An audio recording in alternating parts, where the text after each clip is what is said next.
I'm not a survivor, I'm a thriver. Change some of the description and definition away from the negative into the positive.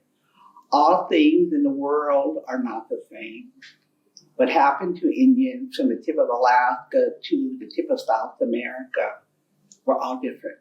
However, we also know that the doctrine of discovery in a papal bull issued by the Vatican back in 1500 did impact many, many people. It depended on when they came, when the Spaniards came, South America. They came to Mexico, up into America, New Mexico.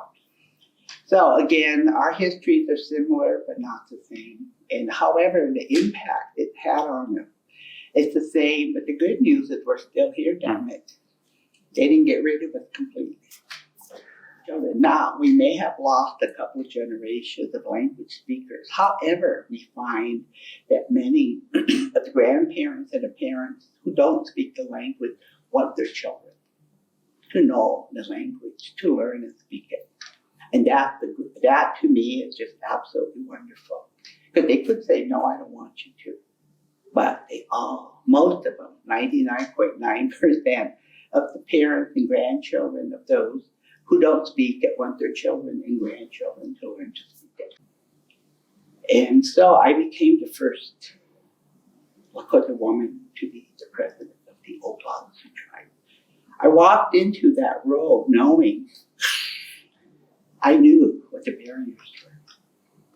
I knew that it was something that was going to be difficult and hard, and it was. They tried to impeach me 3 times. They succeeded on the 3rd time because of my strong stance on women's choice to have terminated pregnancy. That's my body. I don't need your permission. I don't need God's permission. I don't need anybody's permission to terminate a pregnancy that's caused by an act of violence, rape, or sexual or incest.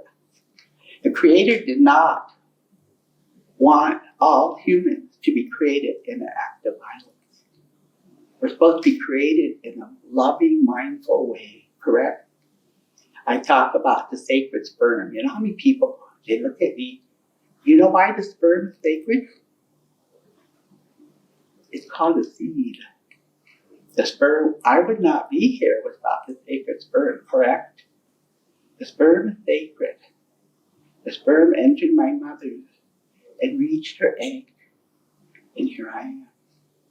So we have to respect all parts of our body, including the sperm. And this is what I talked about, and it absolutely scared people. I took this common everyday stuff and made it easy to understand.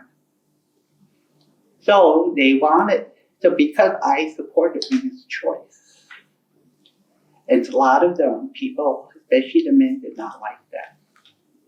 However, and women's rights to choose if they want to keep a pregnancy or not, okay?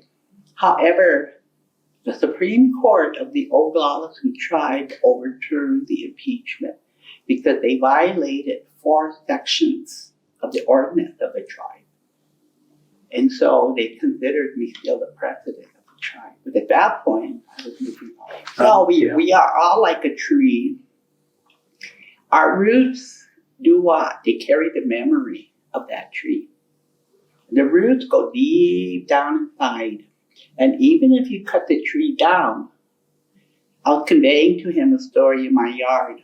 We cut down a tree. The stump is about this high. Here comes winter, and here comes spring, and darn it, that thing didn't start growing again. The leaves were.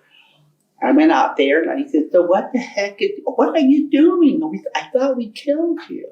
And the tree said to me, you killed me on top, but my memory of who I am is still deep down inside. So the memory as human beings of who we are is like the tree. Many layers of memory. And it's just right condition. The water reached the memory, came back up, and it started growing. Human beings are the same way. We sometimes forget that deep inside of us, within our DNA, we carry the memories of how we come from. On the female side, all your mother's mother, your mother's mother, on how many generations can you go back? And on your father's side, you're carrying the memory of your dad. And so those memories of many people who went before us are all inside of us. And what you look for is the strength. What allowed them to live in a time and a place before 1891 here on the Pine Ridge. We lived off the land. We didn't have grocery stores. We didn't have Walmarts or Kmarts. We did what we could with what we had.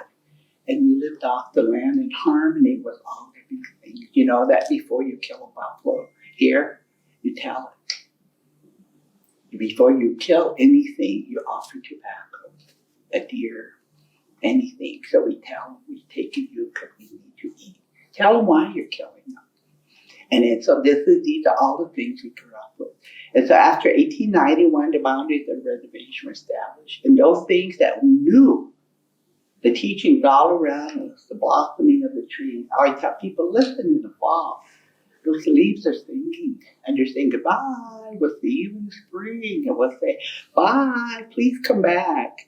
All around us, every living thing teaches a lesson as a human being, and those are all embedded not only in the Lakota culture, but all indigenous cultures have those stories. And in my work and travel, I worked in Canada for 10 years. I was able to visit a variety of other reserves and other cultures. And I've been all over. I've been to practically every Indian reservation in America doing the healing work that I've done in the past. And there's commonalities that we have. Even Oaxaca, the ladies from Oaxaca taught me some very important lessons.